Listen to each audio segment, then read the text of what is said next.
1. Here's what just went down. Kelsey Plum, the first vice president of the WNBA Players Association, just drew a hard line in contract negotiations. But what makes this moment explosive happened just hours before. Caitlin Clark, the league's biggest superstar, said the complete opposite at USA basketball camp in North Carolina. The league's most valuable player went public, calling for both sides to find middle ground and stressed that players absolutely have to be on the court this season. Plum fired back, saying the discussions have been deeply frustrating and both sides remain miles apart on a deal. Two superstars, two totally conflicting messages. And here's the kicker. One of them owns part of a rival league. Negotiations. Watch that. Clark wasn't just shooting from the hip here. At Duke University on January 10, 2025, she made it crystal clear that fans are hungry for the product on the court, and both sides have to bend if they want a deal. This wasn't some throwaway line during a casual interview. This was the league's crown jewel, the player who delivered 3.2 million viewers to WNBA broadcast last season, going public to pressure her own union into making something happen. She specifically warned that players are hitting crunch time in these negotiations. That's diplomatic speak for we're about to run out of runway and this needs to get done now. Now, here's where this gets messy. The WNBA and Players Union already pushed back their original deadline once, extending it to January 19th. That gave them an extra 6 weeks beyond the December cutoff they initially set. They've already burned through 3 weeks of that extension. And based on what Plum is saying, they're still nowhere close to shaking hands. That's concerning when you've already used up half your buffer time after missing the first deadline completely. The league just put forward their latest offer with a maximum salary for 2026, starting at a guaranteed $1 million floor. When you factor in projected revenue sharing, elite players could pull in over $1.2 million annually. The salary cap would rocket up to $5 million in 2026, then keep climbing each year, tied to revenue performance. Looking at the numbers, that's a massive leap forward. Right now, the max salary sits at $241.984. We're looking at more than quadrupling what top players can earn. But here's what the union is demanding instead. Complete overhaul of how salaries work across the board. Brand new revenue sharing framework, mandatory standards for team facilities and staffing levels, plus enhanced benefits packages. Those final demands are apparently where everything keeps breaking down. The league's willing to hand out $1 million paychecks, but players would have to surrender some of their current housing stipends and vehicle allowances to make the math work. The union refuses to swap one benefit for another. They want the whole package. Here's what Caitlin Clark clearly understands, and what many others seem to be missing. The WNBA just experienced the biggest season in its history, and a huge part of that surge came directly from her impact. Attendance at Fever games skyrocketed almost overnight. Viewership records were shattered again and again. Merchandise sales exploded. Major sponsors started lining up in ways the league had never seen before. This wasn't slow, steady growth. It was a sudden, undeniable Caitlin Clark effect, and everyone in the basketball world recognizes it. Even official reports hint at this reality, mentioning the league's desire to capitalize on its recent growth. But in truth, they're talking about maximizing the momentum Clark generated throughout 2024. The problem is, moments like this don't last forever. If there's number 2025 season, those new fans, especially casual viewers, will drift away, find other entertainment, and move on. The momentum disappears just as quickly as it arrived. And here's the tough truth many don't want to face. Most players may never get another opportunity like this. This is their window to secure life-changing earnings. Clark is essentially warning, don't ruin it by refusing to compromise at all. But Kelsey Plum isn't aligned with that perspective. She's publicly stated that players are united and standing firmly on their principles. Angel Reese echoed that stance, emphasizing that players are being intentional about their demands and sticking together.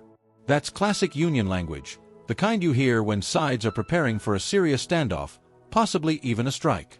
Clark, meanwhile, has described this as the most important moment in WNBA history, stressing how crucial it is to get players on the court next season. She's acknowledged the real risk of a work stoppage, whether through a lockout or a strike, and is pushing for compromise to avoid that outcome. In contrast, she's positioning herself as the more measured and forward-thinking voice in the situation. Now, there's a major issue in the background that few are openly discussing. Kelsey Plum is also a co-founder of Unrivaled, a new league launching in Miami. She holds equity, signed a multi-million-dollar deal, and even sits on its board. So if WNBA negotiations collapse and the 2025 season is threatened, what happens? Players will need somewhere else to play, and Unrivaled is perfectly positioned as that alternative. This is where the idea of a conflict of interest comes into play.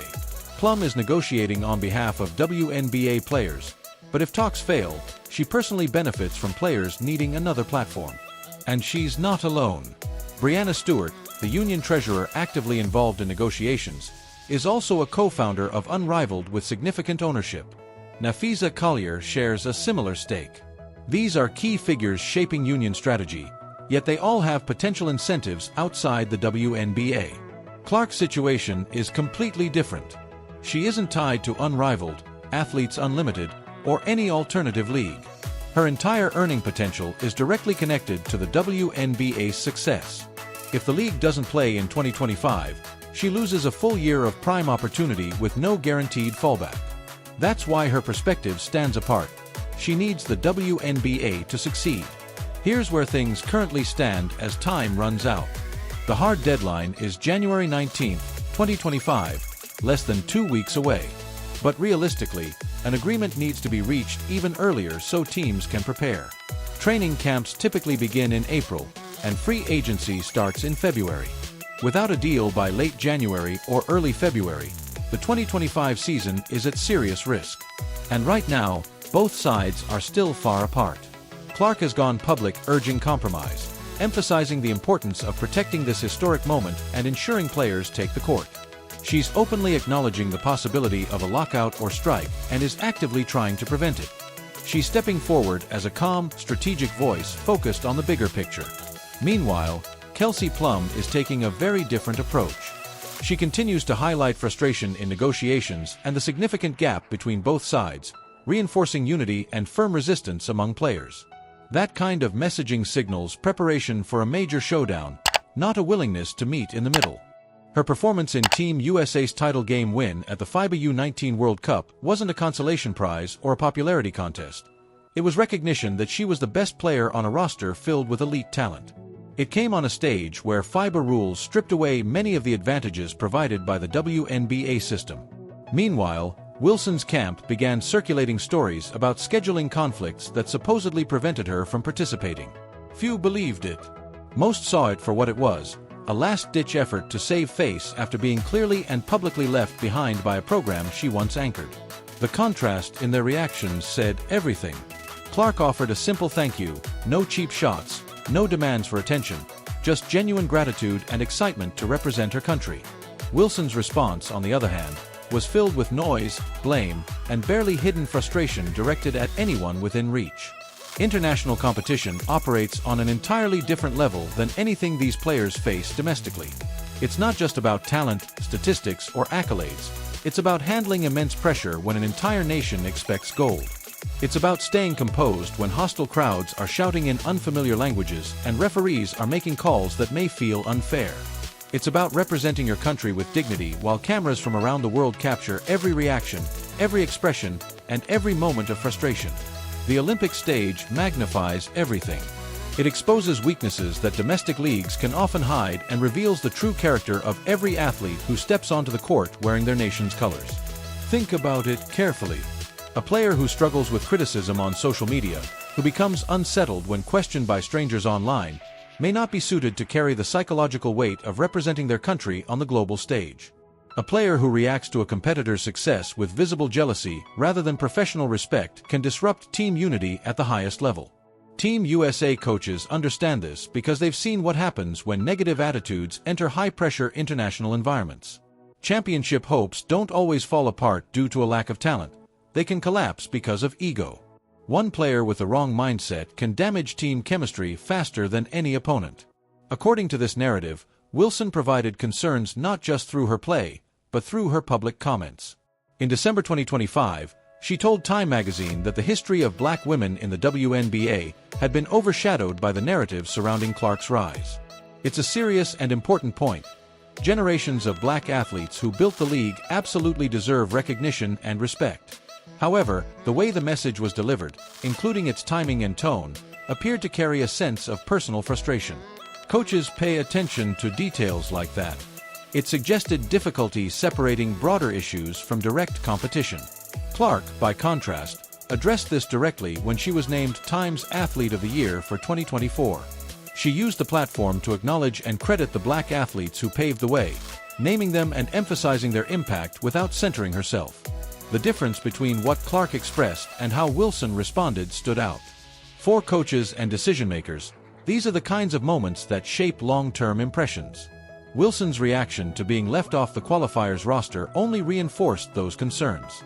Instead of responding with quiet determination or professionalism, reports described an emotional reaction, urgent calls, demands for answers, and media narratives about scheduling conflicts that failed to convince observers. Now imagine that same level of volatility surfacing after a difficult loss in a gold medal game. Imagine that frustration being directed toward teammates or officials on the global stage. It's a scenario coaches actively try to avoid, and one they likely considered carefully. Now compare that with what Caitlin Clark did in San Juan. She entered the tournament after 239 days without competitive play, following a right groin strain in July 2025 that disrupted her WNBA season. She also dealt with a bone bruise in her left ankle and played only 13 games throughout the entire season, missing the playoffs completely. Despite those setbacks, she stepped onto the international stage prepared, composed, and ready to perform at the highest level. The Indiana Fever were forced to watch their franchise players sit out and recover while the league continued moving forward without her. Yet even in Clark's absence, WNBA viewership on ESPN networks still rose by 5% across both the regular season and postseason, the highest in league history. That proved something many didn't expect. The audience wasn't showing up for just one player. The game itself had reached a new level. Still, everyone understood that once Clark returned, the conversation would rise to an entirely different level, and that's exactly what happened when she took the floor against Senegal on March 11th. She looked like a player who had been waiting 239 days for that exact moment. 17 points, 12 assists, in just 19 minutes.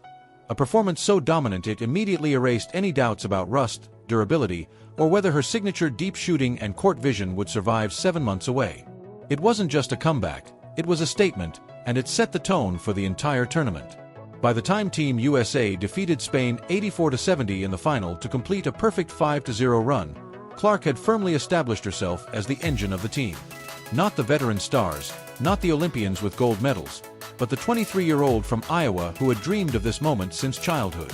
The chemistry between Clark and players like Angel Reese and Paige Buchers represented something special, something that might not have thrived under a more ego-driven structure. Their connection was built through intense college rivalries and genuine mutual respect. Reese averaged 8.0 rebounds per game throughout the tournament, Buchers led the team in steals, and Clark orchestrated everything with an unselfish style that elevated those around her. There was no hierarchy, no ego, and no demand for individual spotlight. Just a group of elite young athletes playing for each other and for their country. Team USA needs players who can seamlessly fit into a system built on collective success. They need athletes willing to set aside personal statistics and focus entirely on what benefits the team. Over the past 2 years, Wilson's trajectory suggested a preference for a system centered around her individual dominance. Clark's track record, and now her international performance, demonstrated the opposite. The growing chemistry among this new generation points to something bigger. The 2026 FIBA World Cup in Berlin will showcase this emerging core on one of the biggest stages outside the Olympics. Head coach Kara Lawson is building a system based on versatility, pace, range, and basketball intelligence, qualities Clark naturally brings. Looking ahead to the 2028 Olympics in Los Angeles, these same players could represent the United States on home soil. The roadmap is becoming clear, and the future is already taking shape. Clark's impact goes beyond performance, it's about growth. Wilson's approach